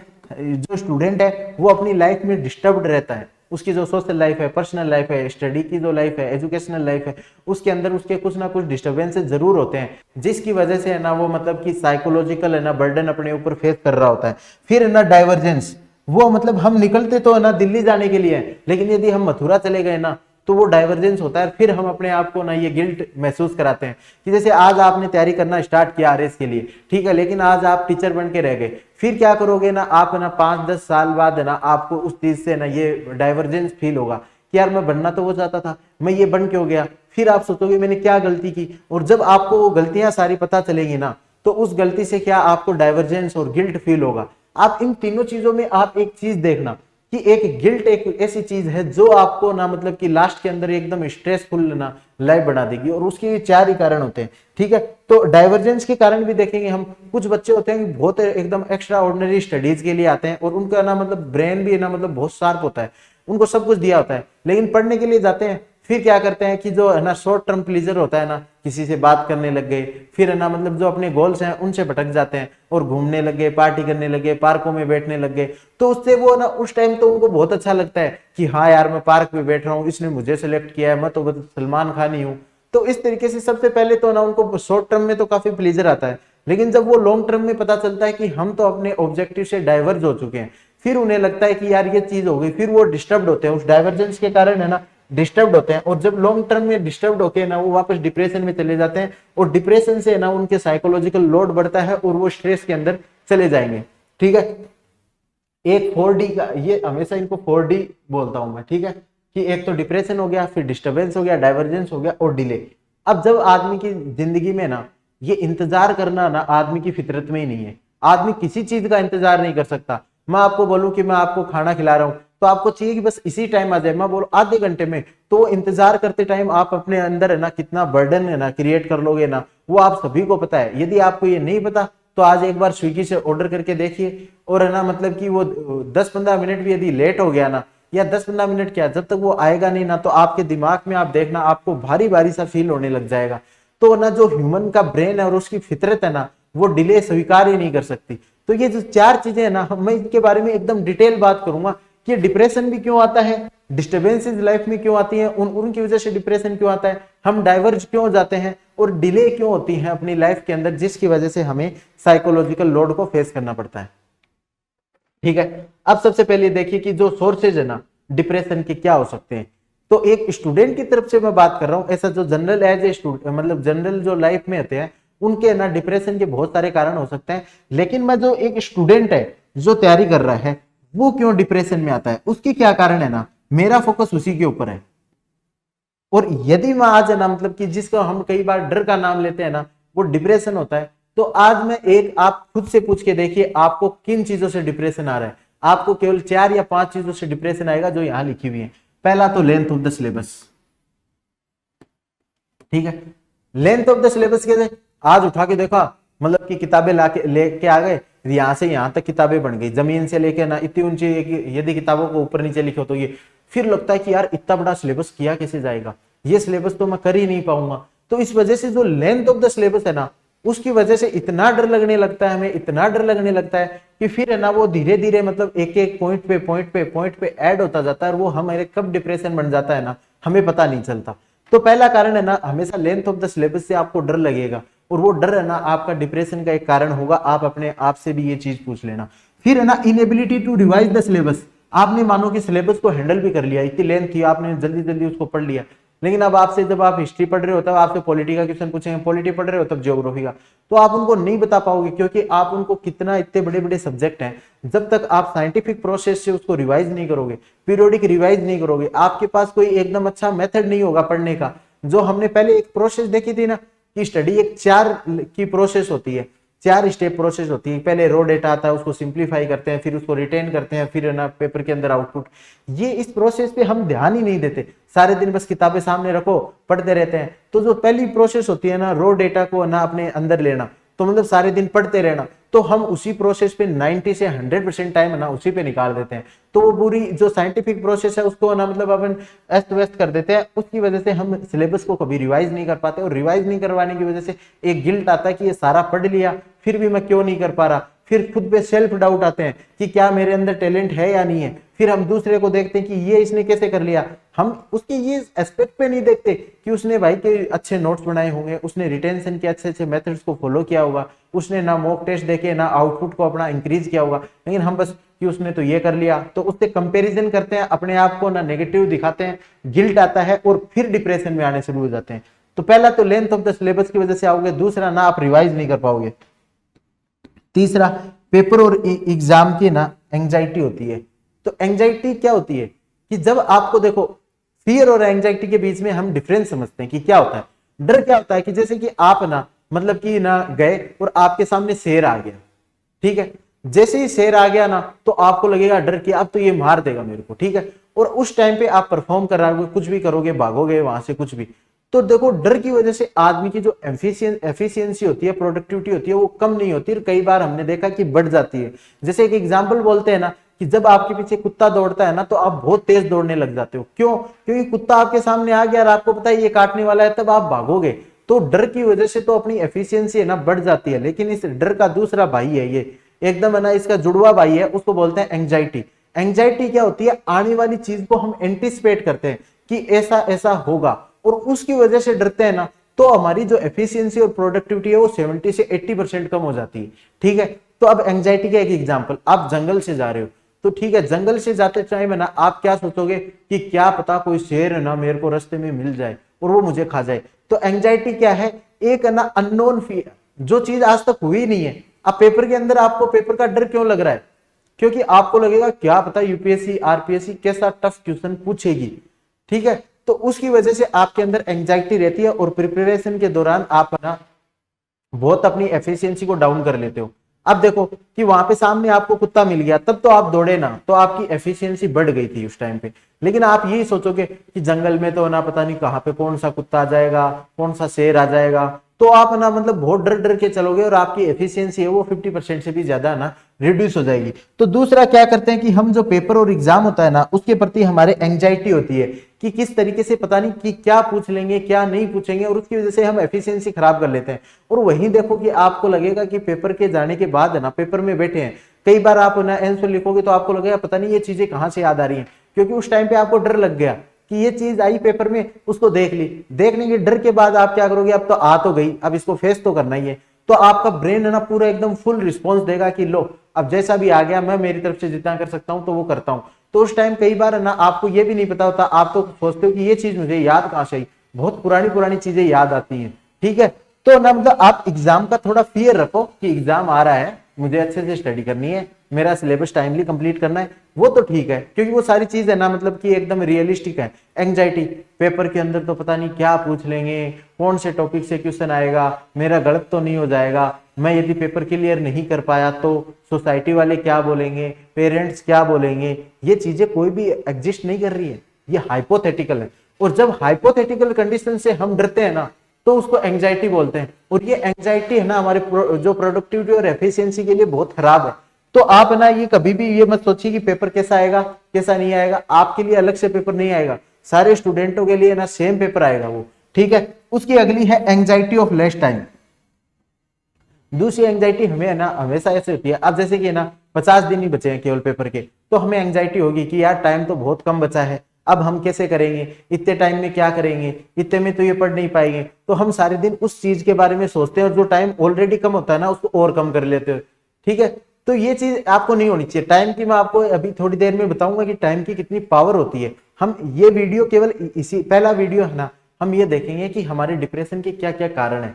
दूसरे वीडियो में हम उसका सॉल्यूशन देखेंगे, स्ट्रेस मैनेजमेंट कैसे कर सकते हैं, मोटिवेशन कैसे कर सकते हैं, तो उन सारी चीजों के बारे में हम डिस्कशन करेंगे। तीसरा ना टाइम कम होने की वजह से डिप्रेशन आता है। चौथा fear of future. Fear of future क्या, वो जैसे मैंने बताया कि पेपर में ना फेल हो गया तो मेरे पास दूसरा करियर ऑप्शन है या नहीं है, रीट का पेपर तो आया नहीं आया, तो यदि एसआई का पेपर नहीं आया तो यूपीएससी में नहीं हुआ तो जो ये हम फियर ऑफ फ्यूचर देखते हैं ना उसकी वजह से डर लगता है। तो सबसे पहले हमने क्या देखा कि भाई साहब कोई भी स्टूडेंट है ना वो डिप्रेशन में क्यों क्यों आता है, उसके 4-5 कारण होते हैं। पहला कि सिलेबस है, उससे वो डरता है कि यार ये सिलेबस की इतनी लेंथ है। दूसरा उसको रिवाइज नहीं कर पाता। तीसरा उसका कारण है कि जो पेपर और उसमें ना एंजाइटी हम फील करते हैं कि पेपर और एग्जाम में क्या आने वाला है, इतना टफ पेपर आने वाला है। चौथा ना हम टाइम से डरते हैं कि टाइम हमारे पास बहुत कम है, इतने टाइम में तो ये कैसे हो पाएगा। और पांचवा जो है ना हम फियर करते हैं फ्यूचर का कि फ्यूचर कैसे आने वाला है कैसे नहीं आने वाला। तो ये हो गया हमारा, जो हम 4 साइकोलॉजिकल लोड की बात कर रहे थे। तो पहला डिप्रेशन आता है, ठीक है। तो अब मैं ये किस लिए बता रहा हूं, ताकि हमने ये पहली प्रोसेस देखी थी ना कि हम अवेयर नहीं रहते हैं, अवेयरनेस नहीं है, इग्नोर कर देते हैं ये दोनों चीजें, जिसकी वजह से स्ट्रेस आता है। तो अब हम अवेयर हो जाएंगे कि ये डिप्रेशन है। अब डिप्रेशन के भी 5 कारण है, तो हम अवेयर हो जाएंगे कि इस कारण की वजह से ना मैं डिप्रेस हो रहा हूं, इस वजह से हो रहा हूं, इस वजह से हो रहा हूं, इस वजह से हो रहा हूं या इस वजह से हो रहा हूं। अब सिलेबस बड़ा है तो इस चीज का डिप्रेशन है तो उसका अलग सॉल्यूशन होगा। रिवाइज नहीं कर पा रहे तो आपके लिए ना कोई अलग प्रकार का, जैसे कि मतलब आपको रिवाइज करने के लिए कुछ अच्छे मेथड है जो मतलब कि साइकोलॉजिकल मेथड ऑफ लर्निंग है, उनको हम अडॉप्ट करेंगे। यदि आपको एग्जाम का डर है तो एग्जाम का डर आपको ना मतलब बार बार मौक दिला के ना उसको डर को दूर किया जाएगा। या लेस टाइम का डर है तो आपको बताया जाएगा कि टाइम कितना पावरफुल है, कितनी इसको सब यूनिट्स में डिवाइड करके देख सकते हैं। फियर ऑफ फ्यूचर है तो आपको बताया जाएगा कि आप यार बहुत अच्छे से स्टडी कर रहे हो, पहली बात तो अच्छा रिजल्ट आएगा, नहीं भी आया तो आपके पास इतना नॉलेज है, आप इससे आराम से अर्न कर सकते हो, ये आपके पास कैरियर ऑप्शन है। क्योंकि हमें एक स्टूडेंट है 22 साल का, उसको तो पता भी नहीं होता कि मेरे पास क्या कैरियर ऑप्शन है, उसने दुनिया थोड़ी ना देखी है, तो हम उसको बता सकते हैं। तो सबसे पहले तो हमें समझना पड़ेगा कि वो 4 लोड चल रहे थे उसमें से कौन सा लोड है, और उन लोड में से हमने समझ लिया तो उसका कारण क्या है, ठीक है। अब आगे वाला, अब है डिस्टर्बेंसेस। दूसरा हमने ये लोड की बात कर रहे थे, डिप्रेशन के बाद जो अगला लोड है वो है डिस्टर्बेंसेज। तो हमारी कौन कौन सी डिस्टर्बेंसेज आती हैं उनके बारे में हम स्टडी करते हैं। तो ठीक है, पहला डिस्टर्बेंसेज है हमारा कि ना सोशल लाइफ के अंदर, ठीक है, सोशल लाइफ हम पढ़ने के लिए आ गए कि अब आज ना एकदम पढ़ने के लिए जाऊंगा मैं, कोई दिक्कत नहीं है, अब मैं पूरा ध्यान से ना आज हिस्ट्री पॉलिटी वगैरह पढ़ूंगा, लेकिन जो हमारी सोशल लाइफ है ना कहीं डिस्टर्ब होगी और वो हमें ना पढ़ने नहीं देगी। सोशल लाइफ में क्या हो सकता है, सबसे पहले सोसाइटी, जो सोसाइटी है ना वो मैंने जिस प्रकार से बताया, कोई ताने मार दिया, कोई प्रॉब्लम कर दी, या किसी प्रकार का इश्यू हो गया, मतलब फैमिली के साथ लड़ाई कर ली या कुछ भी हो गया, तो उस वजह से ना डिस्टर्बेंसेज आ जाएगा, हम ना फिर ना हमारा फोकस है ना वो नहीं रखने देंगे, जो हमारा कंसंट्रेशन है ना उसको ना उन्होंने डिस्टर्ब कर दिया। जैसे कि घोड़े को जब दौड़ाते हैं ना तो उसके पट्टे पे ना मतलब कान के जो इधर पट्टे बांध देते हैं ताकि जो उसकी नजर रहे ना केवल दौड़ पे रहे, इधर उधर ना रहे। तो ये जो है ना मतलब हमें जब नजर रखने की कोशिश करते हैं ना तो ये डिस्टर्बेंसेज आते हैं। सबसे पहला डिस्टर्बेंस कहाँ से आया, सोशल लाइफ से आएगा। दूसरा ना फैमिली से डिस्टर्बेंसेज आ सकते हैं कि मतलब घर पे कुछ हो गया, घर पे आपस में कुछ तनाव आ गया, कुछ लड़ाई आ गई, कुछ भी हो सकता है कि जो एनी एक्स वाई जेड जिसकी वजह से ना हम ये नहीं पे। फिर पर्सनल लाइफ में, अब जैसे पर्सनल लाइफ में अब इस उम्र में ना मतलब कि मेरी गर्लफ्रेंड छोड़ के भाग गई, मेरा बॉयफ्रेंड चला गया, या कुछ भी ना मतलब मैंने उनको किसी और के साथ देख लिया, उन्होंने मुझे चीट कर दिया, इस तरीके की जो दिक्कत आती है उसकी वजह से क्या हो जाता है कि हम डिस्टर्ब हो जाते हैं। और एक बार जो डिस्टर्ब हो गया ना वो व्यक्ति ना फिर स्टडी में ना बिल्कुल एफिशिएंट नहीं रह पाएगा। तो मैंने जैसे एग्जांपल बताया था आपको कि हमने एक लेंस लिया, ठीक है, जब उस लेंस को हम कई देर तक पकड़े रखेंगे ना तो यदि उसको सनलाइट के सामने, तो वो लेंस क्या है कि सबको एनर्जी को एकदम ना मतलब कि एकदम कन्वर्ज कर देगा, और कन्वर्ज करने की वजह से ना मतलब जो पेपर है और पॉलीथीन है उसमें आग लगा देता है। लेकिन उस जो मतलब कि लेंस को आप ऐसे ऐसे हिलाते रहो, और मैं आपको गारंटी दे रहा हूं यदि हिलता हुआ लेंस है ना तो पूरे दिन में ना वो कुछ भी नहीं कर पाएगा। तो ये जो डिस्टर्बेंसेज होते हैं ना लाइफ के अंदर, सोसाइटी से, फैमिली से, पर्सनल लेवल पे, वो आपका जो स्टडी का जो लेंस है ना उसको जलाते रहते हैं, तो आप रिजल्ट में कभी आग नहीं लगा पाओगे, ये चीज है ना कंफर्म है। दूसरा देखो, फाइनेंशियल सिचुएशन होती है ना उसकी वजह से भी आप दिक्कत आती है। तो फाइनेंशियल सिचुएशन, आपके पास पढ़ने को पैसा नहीं है लेकिन आपकी एस्पिरेशन तो बहुत ज्यादा है, ठीक है, लेकिन आपको फाइनेंशियल प्रॉब्लम है, तो आप क्या करोगे ना कि सारे दिन ना आप उसकी वजह से डिस्टर्ब रहोगे, मेरे पास पैसे नहीं है, मैं पैसा कैसे बचाऊं, मैं एक चाय नहीं पी के आऊं तो, एक टाइम टिफिन नहीं खाऊं तो, मैं ना इस कोचिंग को छोड़ दूं तो, इसके नोट्स पढ़ लूंगा तो, इस तरीके से सोचते हो। जो आपका ध्यान है ना मतलब रणनीति बनाने में लगना चाहिए था ना कि आज हिस्ट्री पूरी करनी है, उसका रिवीजन इस टाइम पे, इस टाइम पे इसका मॉक है, वो आप रणनीति ना दूसरी जगह लगा रहे होते हो, तो फाइनेंशियल सिचुएशन है ना आपको दिक्कत है, ठीक है। लेकिन इसके क्या क्या सॉल्यूशंस हो सकते हैं उनके बारे में सोचेंगे। जैसे कि है ना मतलब कि कोचिंग से ये अपील की जा सकती है कि वो हेल्प कर दें स्टूडेंट को, कुछ एनजीओ वगैरह से ये अपील की जा सकती है, या जो कुछ प्रशासक जो बन चुके हैं जिनको लगता है कि हम पूरी तरीके से स्टेबल हैं वो 5-10 लोगों को सपोर्ट कर दें, या फिर जो व्यक्ति बढ़िया मेहनत करने वाला है वो किसी कोचिंग में टेस्ट सीरीज बना सकता है, वहां पे कॉपी चेक कर सकता है, स्टडी मटेरियल बना सकता है। वो उनके बारे में जब हम इनका सॉल्यूशन देखेंगे ना तब उनके बारे में अलग स्टडी करेंगे। पहले तो हम उनको कारण को जानने की कोशिश कर रहे हैं, जब हमें कारण पता चल जाएगा ना फिर है ना मतलब कि सॉल्यूशन तो बहुत आसान होगा। तो जैसे कि अक्षय कुमार की एक मूवी का डायलॉग है, यदि मतलब कि हमें मंजिल पता चल गई ना तो रास्ते तो अपने आप ही मिल जाएंगे। तो पहले हमें कारण तो पता चले, मंजिलें फिर जो रास्ते हैं वो अपने आप मिलते रहेंगे। फिर स्टडीज की दिक्कत है, ठीक है। अब ना मतलब हमारे क्या होता है कि क्लियरिटी ऑफ थॉट्स नहीं होते कि किस तरीके से हमें आईएएस की तैयारी करनी है, आरएस की तैयारी करनी है, दोनों की एक साथ तैयारी करनी है, अगले 3 सालों में ना मुझे सिलेक्शन लेना है, 5 सालों में मैं ये करना चाहता हूँ। इस तरीके के क्लियरिटी ऑफ थॉट्स है ना हमारे दिमाग में होते नहीं है। हम जैसे कि आप डिसाइड कर लिया कि मुझे इस कोचिंग की टेस्ट सीरीज ज्वाइन करनी है, फिर टेंशन में रहते हैं कि उस टेस्ट सीरीज में क्या आया होगा, उसमें क्या आया होगा, क्या ये मैंने डिसीजन अच्छा लिया, मुझे कोचिंग ज्वाइन करनी चाहिए या नहीं करनी चाहिए, कि मुझे न्यूज़पेपर पढ़ना चाहिए या नहीं पढ़ना चाहिए, करंट अफेयर कौन सी मैगजीन से पढूं, कुछ मेरा छूट तो नहीं जाएगा। इस तरीके के छोटे छोटे डाउट्स होते हैं ना उससे डिस्टर्ब होते रहते हैं। ये हालांकि ये सारे डाउट्स है ना, ये जो प्रॉब्लम है डिस्टर्बेंस की, मैं अपनी इस सीरीज के दौरान जो ये सीरीज में जितने वीडियो बनाऊंगा मैं छोटी छोटी बात पे ना वो आपकी सारे जो डाउट्स है ना वो दूर कर दूंगा, ताकि ये जो बैकग्राउंड में जो चलने वाली डिस्टर्बेंसेज है ना वो आपके बिल्कुल नहीं होगी कि कोचिंग करनी चाहिए, नोट्स कौन सा पढ़ना चाहिए। अब जैसे कि किसी को है कि मतलब कि यार आपको क्या लगता है मूमल मैगजीन पढ़ने से मेरा सिलेक्शन हो जाएगा, जब मैं कह रहा हूं कि मैंने मूमल पढ़ के ना सिलेक्शन करवा लिया, तो फिर क्यों XYZ कोचिंग के नोट्स या XYZ कोचिंग की मैगजीन की बात कर रहे हैं। जब मैंने बताया तो उस पर आप विश्वास कर सकते हो। तो इस तरीके से हम जो स्टडीज हैं उनकी पूरी बातें करेंगे कि स्टडीज में ये तो हमारी सीरीज के अंदर चल ही रहा है। इस डिस्टर्बेंसेस को कम करने का तो मैंने मतलब वो उठा रखा है, कि बोलते हैं ना ठेका उठा रखा है। तो ये तो ठेका मैंने उठा रखा है कि आपके जो ना स्टडीज के अलावा वाले जो डाउट्स है ना, कि ना कितना पढ़ना चाहिए, कब पढ़ना चाहिए, कैसी साइंटिफिक प्रोसेस होनी चाहिए, कितना मॉक टेस्ट लगाना चाहिए, 50 दिनों में कैसे तैयारी करें, ये सारी दिक्कत है ना मेरी है, ये मैं सारी बता दूंगा। फिर continuous failure in the exam, ये डिप्रेशन का ये जो डिस्टरबेंस होने का ना एक अलग कारण है। जैसे आपने पहली बार जब आप पूरी एफिशिएंसी से एग्जाम दोगे तो उसकी अलग है, फिर एक दो एग्जाम में आप फेल हो गए ना, तो आपको डर लगने लग जाएगा कि या मैं सही कर रहा हूं या नहीं कर रहा, पता नहीं मैं क्या कर रहा हूं, खुद के ऊपर डाउट करोगे, सेल्फ डाउट करोगे। सेल्फ डाउट जहां पे स्टार्ट हो गया, फिर आप अपने आप को कोसने लग जाओगे कि तूने ये नहीं किया, वो नहीं किया, फिर गिल्ट बढ़ेगा, फिर आप डिस्टर्ब हो जाओगे। तो ये एक कारण है। तो कंटिन्यूअस जब कोई फेलियर हो रहा है एग्जाम के अंदर, हम उसका भी देखेंगे कि उसको किस तरीके का मोटिवेशन अपने अंदर बना के रखना चाहिए। ये एक कारण है जिसको हमने देख लिया, ठीक है। तो हमारे हमने क्या देखा था कि 4 ना साइकोलॉजिकल इश्यूज आते हैं हमारे साथ। उसमें से पहला डिप्रेशन आता है। डिप्रेशन की हमने बात देख ली कि सिलेबस की वजह से आएगा, रिवीजन की वजह से आएगा, टाइम कम होने की वजह से आएगा, एग्जाम की वजह से आएगा, फ्यूचर की वजह से आएगा।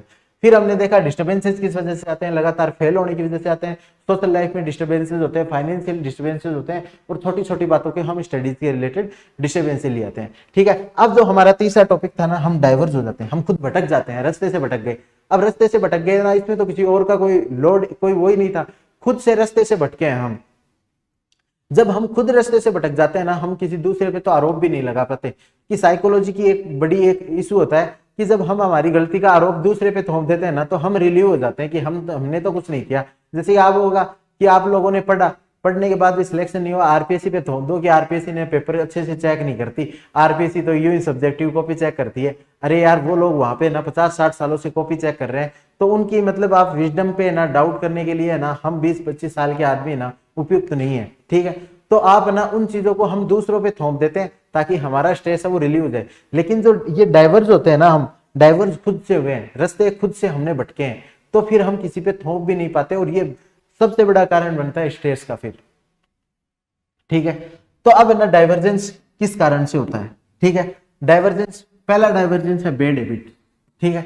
बैड हैबिट्स क्या, तैयारी करने गए, आपको दोस्त बोलेंगे यार अभी तो 1 साल है, थोड़ा सा मतलब कि चलो नशा वसा कर लेते हैं, ड्रग्स ले लेते हैं, दारू पी लेते हैं, बहुत मजा आएगा, सिगरेट पी लेते हैं। और एक बार वो लत लग गई ना, तो वो आपका दिन का हर दिन भी यदि थोड़ा थोड़ा टाइम भी रिड्यूस कर रही है वो। अब देखो ड्रग्स के है ना, मतलब कि कितने सारे नुकसान होते हैं। दारू पियोगे आप कि कंसंट्रेशन आपकी मेंटेन नहीं कर पाओगे, अपनी पर्सनल लाइफ में आप है ना हर कुछ बोलोगे। और ये एक है ना, मतलब दारू पीना ना, मतलब एक दारू पीना ही नहीं है, उसके ना बहुत सारी ना साइड इफेक्ट्स होते हैं। साइड इफेक्ट्स क्या होते हैं कि आप ना, मतलब कि आप अपने आप ना, मतलब बहुत एक नेगेटिव जोन में चले जाते हो।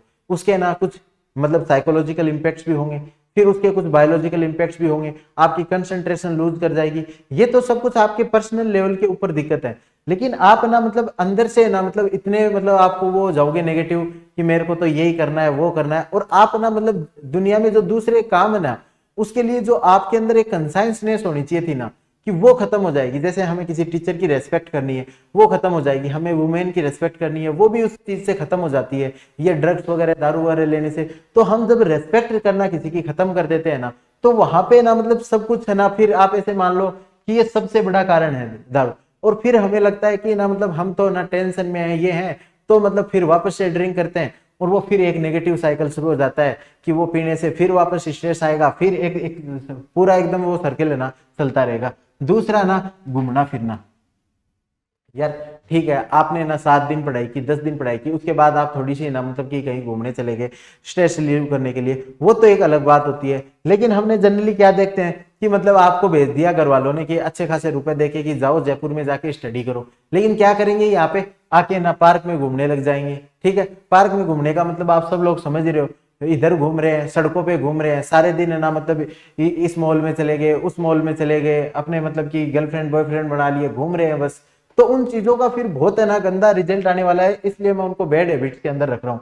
फिर मूवीज देखने चले गए, पार्टीज करने चले गए। ठीक है, तो मूवीज आप है ना, मतलब कि देख रहे हो, एक तो एंटरटेनमेंट के लिए देख रहे हो आप, वीक में 1-2 बार देख ली, वो बात अलग है। एक आपको लत लग गई कि बस अब है ना, मतलब कोई भी नई मूवी आए हमें तो उसको देखना है, पार्टीज करनी है। अब इनमें क्या होता है, पहले तो आप स्टार्टिंग कर देते हो 2, 4, 5, 10 बार, फिर आप दूसरों से कंपटीशन लगने लगता है आपका कि वो तो ना मूवी देखने चला गया, अब मैं भी मूवी देखने जाता हूँ, वो तो चला गया अपनी गर्लफ्रेंड के साथ, मैं भी जाता हूँ। तो इस तरीके से ये एक बहुत ही ना नेगेटिव साइकिल में ना हम घुस जाते हैं। और मूवीज के अंदर तो मैंने वैसे भी बताया कि बॉलीवुड है ना एकदम कचरा दिखाता है, ठीक है। हालांकि हो सकता है 10-20% है ना बहुत अच्छी मूवीज आती होंगी, लेकिन बाकी वो कचरा दिखाता है। उसमें क्या होगा कि आपको पर्सनल लाइफ में और डिस्टर्ब करके रख देगा। वो पर्सनल लाइफ में भी आपको ना आप आए हो पढ़ने के लिए, लेकिन आप बॉलीवुड में देखोगे कि ऐसा ऐसा हो रहा है, तो यार उनको तो नहीं पढ़ना, उनको तो वही काम करना है, तो वो सब कर सकते हैं, लेकिन वो आपको भी डिस्टर्ब कर देंगे। फिर आप भी क्या कि मैं भी कोई रिलेशनशिप में जाता हूँ, मैं भी घूम के आता हूँ, वो जिस तरीके से मूवी दिखाते हैं मैं मूवी देखने जाता हूँ, मैं वो करता हूँ। तो ये चीजें आपको ना शॉर्ट टर्म प्लेजर जरूर देंगी, लेकिन लॉन्ग टर्म में आपका नुकसान होगा, ये मेरे से लिखवा लो आप।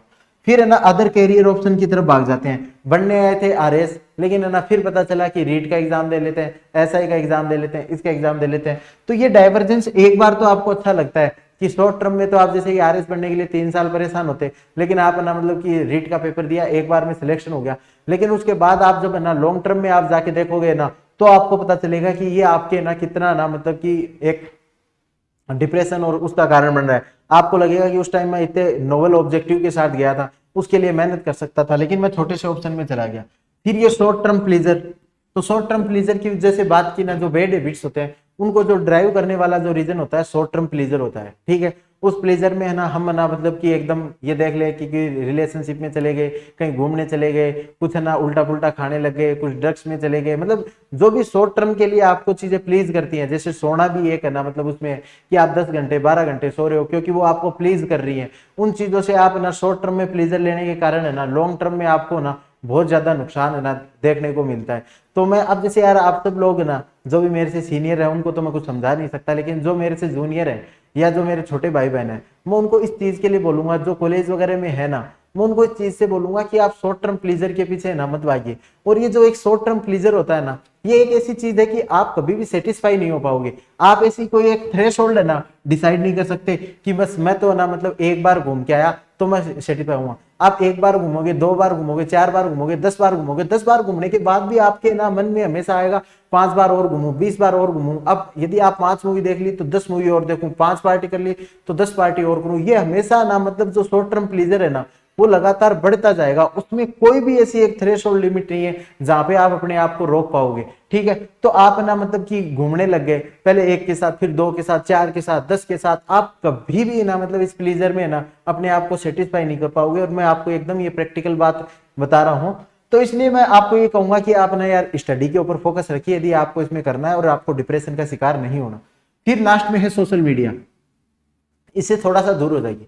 यदि आपको कुछ बहुत ही पॉजिटिव और बहुत ही ना मतलब इंपॉर्टेंट काम ना सोशल मीडिया पे मिल रहा है ना, तो बात अलग है। यदि कुछ भी नहीं मिल रहा ना, तो आप ना बहुत ज्यादा ना डिस्टर्ब हो जाओगे कि मेरे दोस्त ने तो आज वो यहाँ घूमने चला गया, मेरे दोस्त ने तो आज नई कार ले ली, मेरा दोस्त तो आज ये फिल्म देखने चला गया, वो न्यूयॉर्क चला गया, यहाँ चला गया, वहां चला गया। तो उस चीजों से आप अपने ऊपर ही ना बर्डन क्रिएट करोगे। यार उनकी लाइफ के ऑब्जेक्टिव अलग है, वो अपनी लाइफ के ऑब्जेक्टिव पूरे कर रहे हैं, आपकी लाइफ के ऑब्जेक्टिव अलग है, आप अपनी लाइफ के ऑब्जेक्टिव पूरे कर रहे हो। तो कभी भी पीयर प्रेशर है ना, सोशल मीडिया से सबसे ज्यादा पीयर प्रेशर आता है कि जैसे आपने किसी फ्रेंड को देखा कि वो फ्रेंड है कि वो ना मतलब कि मूवी देखने चला गया, तो फिर वो ना स्टेटस डाल देगा कि आज ये मूवी देख के आया, बहुत ही शानदार आया, मैं अपने पार्टनर के साथ गया, ये मजा आया, वो आया। लेकिन फिर आप डिस्टर्ब हो जाओगे। आप ये सोचो कि भाई साहब उसको लॉन्ग टर्म में जाएगा ना वो, तब उसको जब डाइवर्जेंस फील होगा ना, तो वो आपसे ना बुरी स्थिति में होगा। तो आपको पीयर प्रेशर से कभी कोई डिसीजन नहीं लेना, आपको खुद से देखना है कि मेरा टारगेट क्या है, मेरे को क्या अचीव करना है, ठीक है। तो ये डाइवर्जेंस की बात कर ली। क्या क्या साइकोलॉजिकल लोड आते हैं अपने जीवन में, हमने देखा पहले डिप्रेशन आता है, फिर डिस्टर्बेंस आता है, डाइवर्जेंस आता है। अब हम डिले की बात करेंगे कि इंसान की फितरत ही इंतजार करना नहीं है, और हमें इंतजार किस तरीके से करवाया जाता है वो हम देखते हैं, ठीक है। तो ये हमने देखा, डिस्टर्बेंस के कारण देख लिए, फिर ये देख लिया हमने, फिर डाइवर्जेंस के कारण देख लिए, कुछ बैड हैबिट डेवलप कर लेंगे, दूसरे करियर ऑप्शन में चले जाएंगे, शॉर्ट टर्म प्लीजर की तरफ हम भागते हैं, और जो लोग लास्ट में है कि सोशल मीडिया का प्रेशर में आता है। फिर ये आ गया डिले। जो डिले होता है ना वो बहुत ही खराब है, क्योंकि डिले हमारी फितरत में नहीं है, हमें परेशान करता है। आप कभी भी देखना, आप है ना बहुत सारे लोगों से ऐसे सुनोगे कि ना मतलब कि इंतजार नहीं होता मुझसे, तो मैं बहुत परेशान हो जाता हूँ। इसलिए ना मतलब कि हमेशा एक वो हमारी कहावत भी चलती है ना कि सब्र का फल मीठा होता है, वो इसी डिले को ना शांत करने के लिए एक कहावत है, ठीक है। अब देखो डिले कौन कौन से हो सकते हैं कि एग्जाम प्रोसेस ही डिले हो जाए। तो आरपीएससी के स्टूडेंट के लिए तो ना ये सबसे बड़ी प्रॉब्लम ही है कि उनको मतलब कि वो खुद की तरफ से कुछ भी डिले ना करे ना, तो एग्जाम इतनी डिले हो जाती है ना कि आपको फ्रस्ट्रेट कर देते हैं, आप परेशान हो जाते हो कि यार ये कि सब कुछ हो क्यों रहा है मेरे साथ। तो ये चीज है ना, ये स्टूडेंट को ना बहुत ज्यादा परेशान करती है। दूसरा परेशान क्यों हो जाता है कि स्टूडेंट खुद की वजह से ना जो वांटेड रिजल्ट चाहता था ना, वो कि ना यार ये मैं रिजल्ट चाहता हूँ कि मेरा मुझे एसडीएम बनना चाहिए, आरपीएस बनना चाहिए या आरएस एटलीस्ट बनना चाहिए, तो उस वांछित रिजल्ट पहुंचने में ना वो डिले कर देगा। जैसे एक उसको ना मतलब उसने सोचा होगा 2018 में पास आउट हुआ हूँ तो मैं 2019 तक बन जाऊं, 20 तक बन जाऊं, लेकिन उसको पता चला है 2021 में भी सिलेक्शन नहीं हुआ, 22 में भी नहीं हुआ, तो ना वो जो वांटेड रिजल्ट है ना वो डिले होता जा रहा है। वो उसको चाह रहा है कि ना मैं 1-2 साल में ये मेरे को मिल जाए, तो वो जितना वांटेड रिजल्ट है ना डिले होता जाएगा ना, वो फ्रस्ट्रेशन बनेगी और वो फ्रस्ट्रेशन आप में गिल्ट पैदा करेगी और फिर वापस साइकोलॉजिकल आप पे ना लोड आएगा और फिर आप वापस स्ट्रेस की सिचुएशन में पहुंच जाओगे। लास्ट है सोशल क्लॉक। ठीक है, हमारी सोसाइटी की क्या होती है, एक सोशल क्लॉक फिक्स होती है। सोशल क्लॉक फिक्स होने का मतलब है कि हम टाइम डिसाइड करते हैं कि 18 साल की उम्र में आदमी को ये कर लेना चाहिए, 22 साल की उम्र में आदमी को ये कर लेना चाहिए, 25 साल तक तो उसको एटलीस्ट नौकरी लग जानी चाहिए, 26 साल तक उसको शादी कर लेनी चाहिए, उसको ना मतलब 30 साल तक अपना घर स्टेब्लिश कर लेना चाहिए, खुद का घर हो जाना चाहिए, 35 साल तक ये कर लेना चाहिए। तो एक सोशल क्लॉक ना हमारी डिसाइडेड होती है पहले से एक सोसाइटी की, और जब हम उस सोशल क्लॉक से ना डिले होते जाते हैं ना, जितना दूर होते जाते हैं ना, उतना हमें बुरा फील होने लगता है। जैसे कि आपने देखा होगा 20-22 साल का 25 साल का लड़का जब सिलेक्ट हो जाता है तो सब लोग करते हैं कि वाह वाह यार तू बहुत अच्छी एज में सिलेक्ट हो गया ये। और जैसे 20 से 22-25 साल तक आप जब ना प्रिपरेशन कर रहे हो ना, तो आपको ये कह देंगे कि हाँ हमारा बच्चा ना मतलब तैयारी कर रहा है, तो कोई दिक्कत नहीं होती। जैसे जैसे आप 25 साल के ऊपर बढ़ते जाते हो तो आपको सोशल क्लॉक बोलती है कि 25 साल में तो तेरे को नौकरी लग जाना चाहिए था, तू डिले होता जा रहा है। तो वो डिले आपके क्या होगा, एक प्रेशर का कारण बनेगा। ठीक है, तो वो डिले क्या करेगा, प्रेशर का कारण बनेगा। आपको फिर है ना मतलब कि सोसाइटी की तरफ से, रिलेटिव की तरफ से, पेरेंट्स की तरफ से बोझ आएगा कि यार तू सोशल क्लॉक है उससे डिले हो रहा है। जब तक आपकी ना नौकरी नहीं लगेगी तब तक आपकी शादी नहीं होगी। फिर है ना हमारे समाज की एक फिक्स है कि भाई इतनी मतलब इतनी एज में तो शादी कर लेनी चाहिए, ज्यादा मतलब तू बूढ़ा हो रहा है, ये हो रहा है। तो वो फिर सोशल क्लॉक क्या करेगी, आपको ना मतलब फिर से ना वो करेगी, तो आपको लगेगा कि यार मैं ना बहुत डिले हो रहा हूँ, मैं गलत कर रहा हूँ, तो उसकी वजह से ना आप फिर है ना अपने ऊपर लोड लेने लग जाओगे। तो डिले 3 प्रकार के होते हैं, या तो एग्जाम वालों ने डिले कर दिया, या हमने जो खुद का रिजल्ट चाहते थे वो नहीं लेके आए, या सोशल क्लॉक।